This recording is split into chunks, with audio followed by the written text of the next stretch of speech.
Now we have the opportunity to get to know Chesson Hadley. And let me just tell you, he's a North Carolina guy, grew up and still lives in Raleigh, and was a really good high school junior golfer, went on to play at Georgia Tech on some great teams. And get this, Chesson was a 3-time All-American. And not many people do that. In 2010, Chesson turned pro and started playing on the Web.com tour. And I think another cool thing is that Chesson was a 4-time winner on the Web.com tour, now the Korn Ferry Tour, and in 2013 won the Tour Championship. And so that's a little bit about Chesson, but most importantly, Chesson is married to Amanda. His son Hughes is 6 years old. I just met him on screen a few minutes ago. Cool kid. And a daughter, Hollins, as well. There he is. There's the man. Hey, Hughes. And so before we show the video, Chesson, just say hi to everybody, and glad you're on, and welcome. Thanks, Jim. Yeah, I'm Chesson. I've done game day most years. I've been on tour at least 1 or 2 a year. This is certainly my first virtual game day. Excited to be a part of it, and certainly want to share a little bit about myself, my walk with Jesus, and maybe talk a little golf. Hey, that is great. We'll have you ask questions. I've got a few, and yet for right now, enjoy this 3-minute video. It's very cool.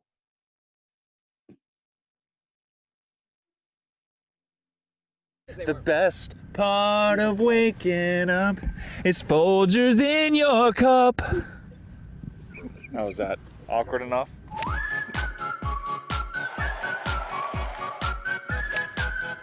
Felt like a kind of a breakthrough year for me with just showing a lot more consistency and being up there. I'd love to be #1 on that list. Hadley, he is dialed in. For birdie. Gotta do it.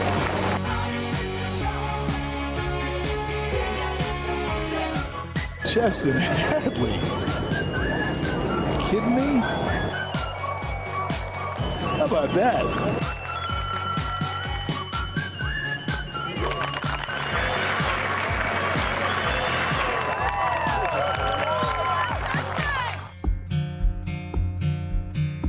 My wife and I we're Christians, and I've always been taught it's better to give than to receive. And so anytime that you can do something great for somebody else, that's huge. Down the road in Raleigh. Who's been to Raleigh?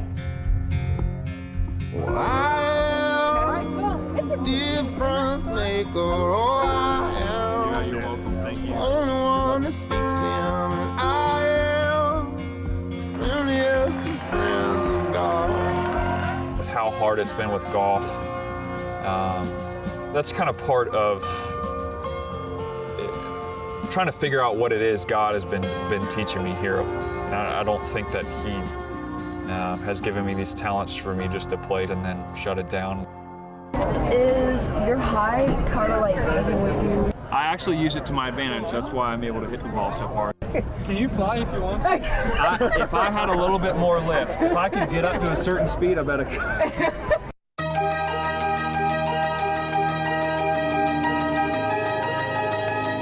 That's why this tournament is so great, is because of the course. And obviously, you know, the PGA Tour, this is our major. I think this place is awesome. Whoa.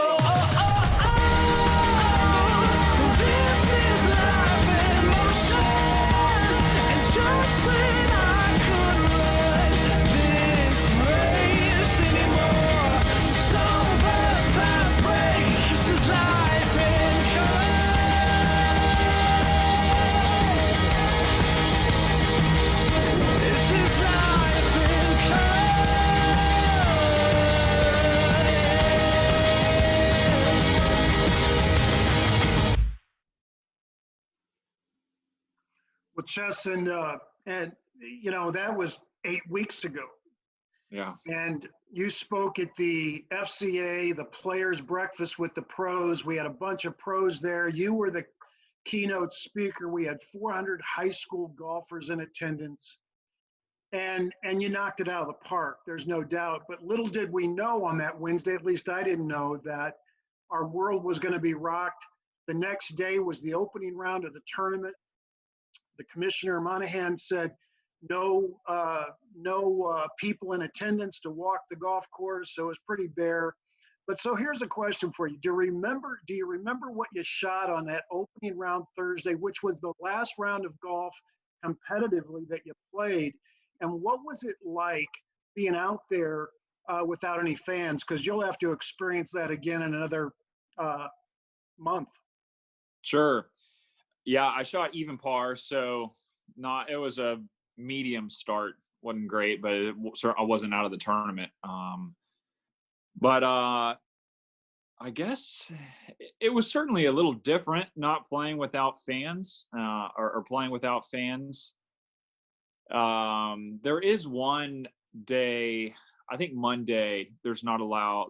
I don't think fans are allowed on the property. So I guess we had a little bit of a taste of it that day, but it's a little bit different. It's certainly a lot quieter out there. You can hear everything. But one thing, the fans, if you hit it offline, you kind of know where your ball is at all times, because there'll be a congregation of fans. Mm-hmm. Hopefully you're never outside the ropes, right? We always want to be in the fairway or on the green, but every now and then we'll hit a bad shot. So they can help you find your ball, and where your ball is. So it was a little bit different. And like you said, it's something that we're gonna get used to for a few weeks, assuming we start back June 11th. Yeah. Hey, you're one of the most positive guys I know, and not to mention a great sense of humor and just love people. But what are some of the positives that you've experienced in these last 8 weeks of being quarantined and in your house, and just walk us through some real positives that you've experienced? Sure. Yeah, I'm just kind of a naturally fun-loving guy. I love people, love hanging out with people, making people laugh. That's just kind of that's just who I am. And with the PGA Tour schedule from January to Thanksgiving, I mean, you can play every single week if you're qualified for the. And so I don't get a lot of time at home, during this part of the year.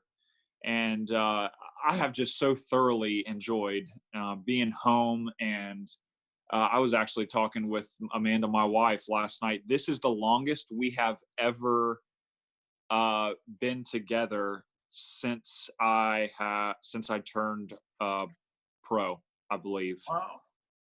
Just at a time, this has been 8 weeks, and even our off weeks, even our off season is only like 6 weeks. And so these 8 weeks have just been, I know I'm very aware of the pain and sickness, and a lot of people are just some people don't know what to do. They don't know what's next for them. And that can certainly be a very scary place. And I'm certainly aware of that. But for me, I've just so thoroughly enjoyed being home and doing some things I don't normally get to do. Is it fair to ask, what do you miss most about the last 8 weeks that you haven't had the chance to do? Yeah, I don't mind the travel and the busyness, the always on the go, and obviously the competition and seeing my buds and just golf in general. That you miss that for sure, and I'm looking forward to getting back at that. But I've just been using this time away from the game to kind of clear some of the cobwebs out upstairs and just get a renewed sense of energy and perspective, so that when we do get ready to go again, I'll be fresh. Hey, one of the opportunities we have is to get to know you through a time like this, where we're in your home You know, something I didn't know is that how much you enjoyed your woodworking. Oh yeah. Fill us in a little bit on that and what you've accomplished, and show us a few pictures as well. Sure. Yeah. So I didn't have a midlife crisis, but I spent some time trying to figure out a hobby that I can do. I enjoy hunting. I have one of my best friend hunts. He's got some land, so I did that. But that requires time, and you got to get up early, and you have to leave your home. And you know, I've got 2 young kids, and that just didn't really seem right. And I tried some other stuff, but my dad, growing up, you know, he was always really handy and built stuff, and I just have kind of naturally gravitated towards kind of woodworking a little bit, just as I'm a kind of a perfectionist. Most professional athletes are, and I just love the precision of it, the exactness. So I have been outside in the garage just crushing it. I'll show you a few things that I have built here. So we're upstairs in my man cave, and so the Carolina Hurricanes are our only NHL team here. So I've built some of these shadow boxes for these jerseys, which have been pretty cool. And I've been building some tables. This is just kind of a side table that I've built, and I've built that one right back there. So I've been busy doing some of that stuff. And my wife asked if I could build my daughter. She's 4, and she is this girl is all girls. She loves princesses and pink and glitter and Frozen too. And so I am building her kind of a very kind of trendy bed that she's going to freak out over. So that's the project right now.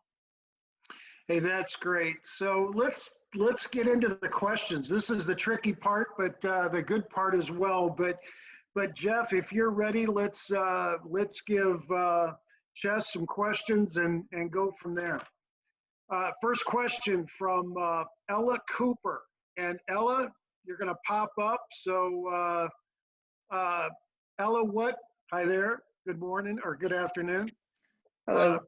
What's your question for Chesson? I was wondering if you have any tips on any practice tools that you're doing at home during the COVID-19.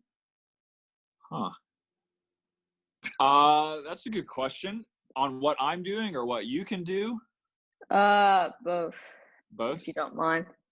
No, not at all. So I think that obviously you're at home, so there's a limited amount that you can do. If you have a room big enough, you could swing. Obviously, I would probably recommend going outside to do that. But, you know, I feel like one of the things that I battle the most, and maybe some other professionals would agree with me, is setup. And that is, I mean, that is like kind of the foundation of golf. That's where it's the initial stage of the golf swing. So if you're setting up differently every single time, it's going to be very difficult for you to be consistent. And so I would just, put a shaft on the ground, kind of aim it up pick some targets and kind of work on your setup. Maybe find a mirror if you have a mirror big enough. Work on your posture, kind of, obviously we want to get in an athletic position. We want to make sure our stance is a certain width. And, that's kind of some stuff that I will, certainly when I get back practicing again, that's going to be the very first thing I do. Let's go through the checklist. Let's make sure that I'm aiming where I think I'm aiming, and kind of working on the posture and setup just to make sure that when I start swinging the club, we can be consistent. Was that helpful, Ella? Yes. Thank you. Setup and posture. There you go. That's very good. All right, Jeff, next question.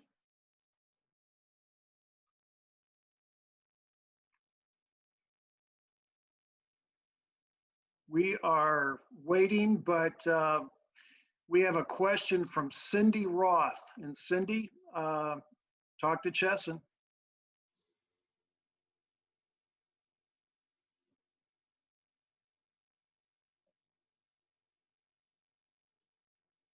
What is your most memorable shot that you've ever taken? What's up, dude? Go Jackets. Go Jackets. Heck yeah. I like that. Oh, that's good. What is my most memorable shot? Yes, sir. Good question. So I was, I'm going to give you two. Sorry. My rookie year on the web.com tour, it was the web.com at the time, Corn Ferry now.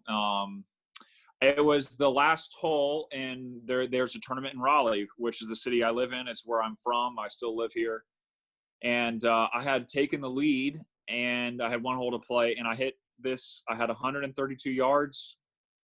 I hit this little baby draw gap wedge in there, and it nicked the flag on the way down. And all my friends and family, there was a lot of people there for a web.com event, and they were out supporting me, which was huge. And it just kind of nicked the flag on the way down and went to about 8 inches. And to have a tap in, I think I was up 1 at the time, but to tap in and get a 2-shot lead, that was huge. So I'll always remember that. And then another web.com event, Corn Ferry event, was in New York. It was at the LECOM Championship. I was playing great that day, and I had hit a good shot, but I had just gone over the green, and over the green was X. It was really bad. And so I was kind of had a bad break, and I chipped it down in the front of the green, and I had to chip again. I had to chip for par, and I chipped it in, and I was winning at the time. So that was a massive momentum. Not only did I save par, but I could have easily made double or hopefully it was trying to just walk away a bogey at that point. But after that, I went on ahead to win, and that was pretty cool. Great. Hey, Chesson, we've got another question coming in from Alexis, and we see Alexis there. But Alexis, what's your question? So my question is, if you could tell your younger self one thing or give your younger self some advice, what would it be? Great question. I've asked this question to, yes, the whole Roth family's in on this. I love it. I've asked this question to Phil Mickelson, Davis Love, and all of the kind of the legends that I have at my disposal out there. I've asked them this question, and I'll give you kind of Davis. I'll remember his. He said, I just wish I had taken care of myself, a little bit sooner, from a health perspective with staying, injury prevention. That's where I was trying to go with that. So I thought that was really good advice. And for me, I am not a patient. I'm not patient. And if I could just relax and just know that, there's golf is not a game you can hurry. Not on while you're on the golf course or in general, just from a career standpoint. Don't rush into things. Always just kind of, and that's the same thing with.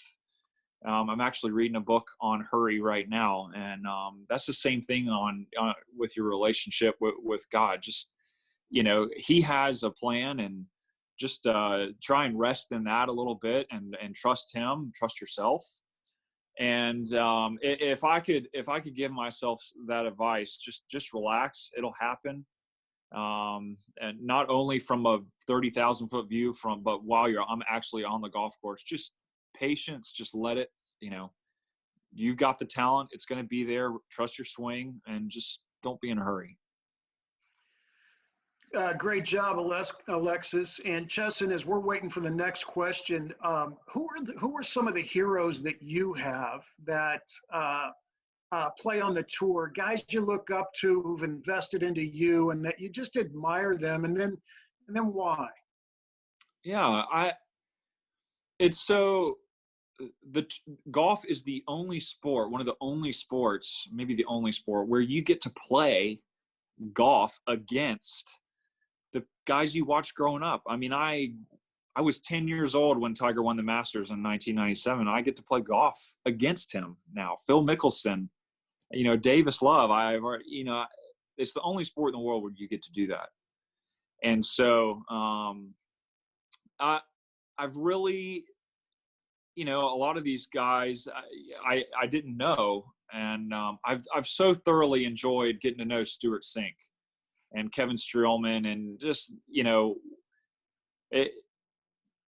Stuart always is a fellow Georgia Tech grad, and just his wife and my wife get along great. And, he's just kind of, he's certainly older than I am, but he's just as goofy and fun as I am. And so we cut up and have a good time, and our wives get along great. So I've really enjoyed getting to know Stuart Sink and Kevin Streelman. Streels is the founder of Game Day along with Jim, and he is just salt of the earth guy. I love Kevin Streelman. He's always up for anything, for going out to dinner, or let's go play 9-hole, anything. He's great. So I've really enjoyed those two guys. Hey, Miss Haley. Yeah. Haley, you're on. Say hi to Chesson. How are you? Good, how are you? Good. My question was, how do you prepare for a tournament? Good question. So obviously each golf course is different. It has different grasses, different temperature, different wind. So, really the best preparation for a golf tournament or for a course and golf is experience. So we are talking, I guess we referred to the Wells Fargo and Quail Hollow. So that course requires, all courses have course knowledge, and I have certainly played that course better the more I have played it. And it's just certain holes, this green is just a little bit firmer for some reason, or a putt's a little bit faster. And so I remember stuff like that, and I have a yardage book that I take notes in and stuff. I obviously play practice rounds and take notes when I'm walking around the course. And I certainly, if there's something from the previous week, let's say, I think the week before the Wells Fargo is always New Orleans at the Zurich Classic. If I didn't do something particularly well down there, I'll certainly grind on it a little bit more before the tournament starts, whether it's chipping, putting, or the long game. And rest is extremely important. You can overwork yourself before the tournament even starts. And so it's a balancing act out there, and you don't have all the time in the world. So you gotta kind of just work on what you need to work on, and just go do it. Hopefully that was sufficient answer, Ms. Haley. That's good. All right, now we have a question from Kate. And Kate, what's your question? My question is, what age did you start golf? How old are you, Miss Kate? 9. 9. When I got my first kind of beginner set of clubs, I was 6. I'll never forget it. It was my birthday, and I came downstairs, and we were having breakfast, and they said, "Hey, I think there's a present for you in that closet." And I went over, and it was my first set of Wilson golf clubs. And I was a good athlete growing up. I played baseball, basketball, and golf. But it wasn't until I was actually your age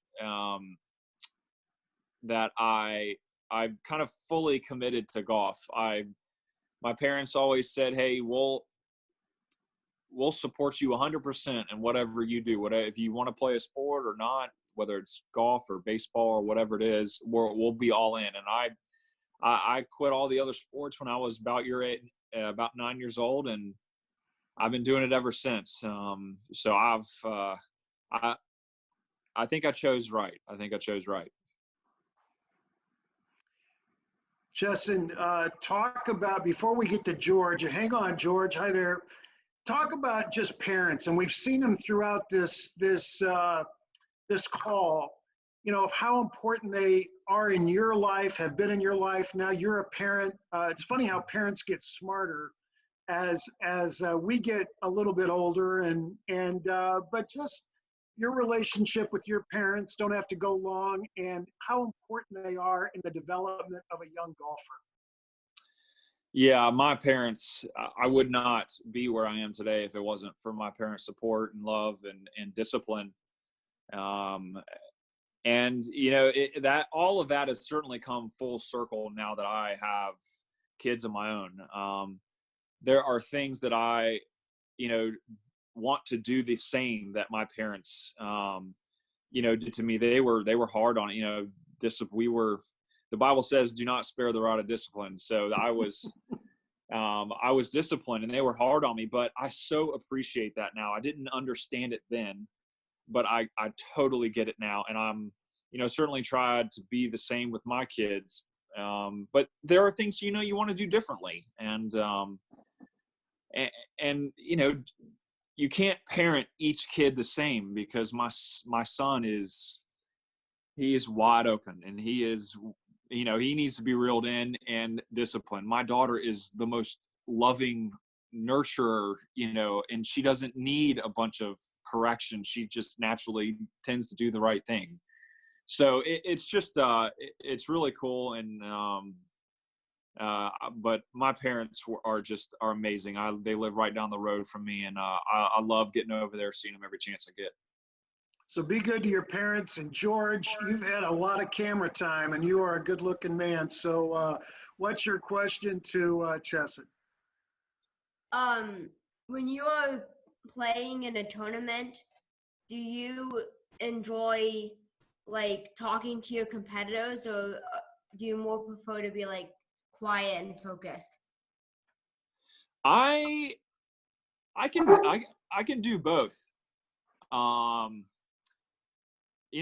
When I'm playing good, I'm out there chipper, blabbing away. But if I just come off of a double bogey, I might be quiet for a few holes. But I have typically found that I play better when I'm out fun loving, chatting it up, keeping it loose. That kind of helps you forget about golf while you're playing golf, if you know what I mean. Are you at the homeschool table, George? Yes. Yes. We have a homeschool table right now at home as well. That was a good question. We might have lost our host, Mr. Esri. There he is. He's muted. He is. Unmute him, Jeff. Come on, Jeff. That producer director guy.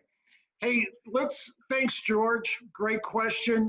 Let's George. Kind of transition this into, and I'll just say this in regard to the most important thing in your life.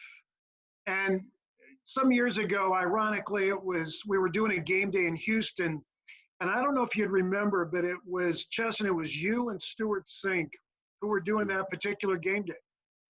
2 days after Easter, and you were walking down the fairway, and I heard you talking to these young people, and you said, "Do you really know what Easter's about?" And you explained it to them.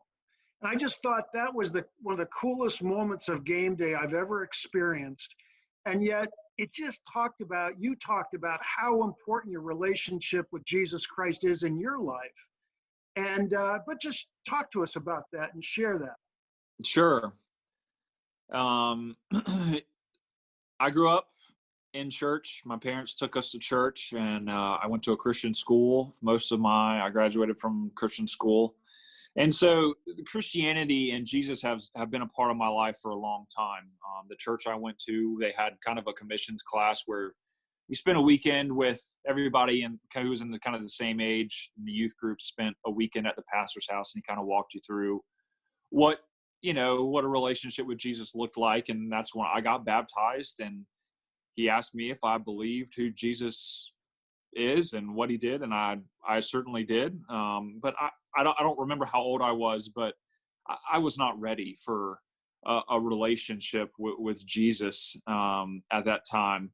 I was concerned about shooting hoops or making birdies or, hanging out with friends. And it wasn't until college. I was dating my now wife. We broke up, and I just felt like I was crushed because I was ready to marry this one. I wanted to marry this woman, and so I just felt like my life was going to go in one of two directions. And because I had that I'm sorry, guys, my daughter's coming up the stairs. Hans, I need a minute, please. And because I had that foundation already set, the decision for me to really just totally give my life to the Lord, it was so easy. And I'll never forget, I found a guy on campus. He was with FCA. His name was Taylor Stewart. And I just totally broke down. And I was crying. I was ready. And, you know, I'm so thankful for that. I did that. And, yeah, everybody's relationship with Jesus is going to look different. I am a type A, go-getter. I'm not afraid to talk to people. So I'm, talking to people about Jesus is something that I'm comfortable with. That might be difficult for somebody who's an introvert and doesn't like public speaking or something like that, but they might be better at a quiet time, at spending, daily with time with God. And, we are certainly at a very, this is the only time to my knowledge that this has ever happened. And certainly in my life where the world has totally stopped because of an illness. And certainly there have been pandemics and sickness in the past, but, there are a lot of people out there who are really scared right now because of the uncertainty that this provides. And because I believe in a God who is sovereign, and what that means is that he is in control of all things. None of this is surprising to him. Because I believe in a God that is in full control, and because my eternity is secure, I can face this without fear. Now, we need to be conscientious, and I'm certainly trying to be unselfish with making sure I'm not endangering other people. That's incredibly important. But from a perspective, there's nothing to be afraid of, because if you believe that Jesus came to this earth and he was God, but fully human, he took on humanity. He felt pain. He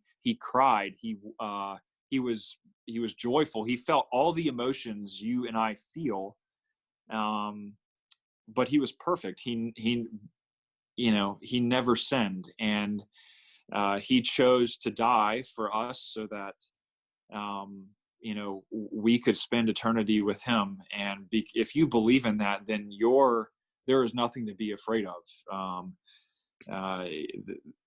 The sting of death is gone, and so that's what I believe, and I choose to live my day every day that way. And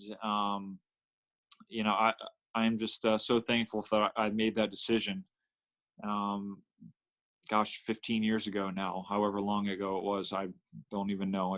But it's been extremely important in my walk, in my life. Chesson would be the first to tell all of us that he's not perfect. He just happens to serve a God that is, and that loves us. So cool. And Chesson, thank you for giving this time.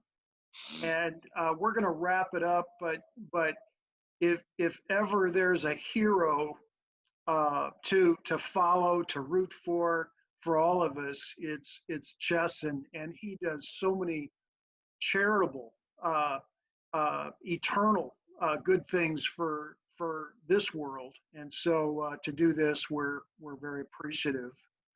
I would tell anybody still on the call that we would love to send you, and we'll do this at our expense, and Chesson is in this, with the Game Day New Testament.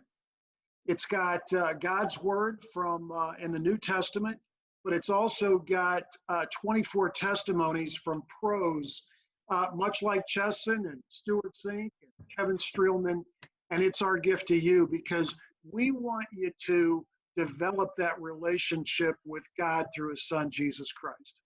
And so I don't know how you communicate, but we've got your email addresses, but we want to send one of these to you. And we've also got some cool videos too that pros like Chesson have developed throughout the last 8 weeks that we want to at least give you a link on how you can access those too. And I think they're titled Words of Encouragement. And again, Chesson's on that as well. But hopefully they will encourage you as we, as Chesson said, endure something most of us never experienced before. So again, special thanks to all of our staff and you know who you are, and to all of you who are on it. And if there's ever anything that the Fellowship of Christian Athletes can do for you, they're in your area, and we encourage you to reach out to them, whether you're in Charlotte or Raleigh. Check out FCA, and it's a good friend to have. So anyway, Chesson, thanks again, and let's enjoy the rest of our day. Thanks. Yeah, everybody. thanks for having me, guys, and hopefully we'll see you at a game day soon. All right. We are concluded.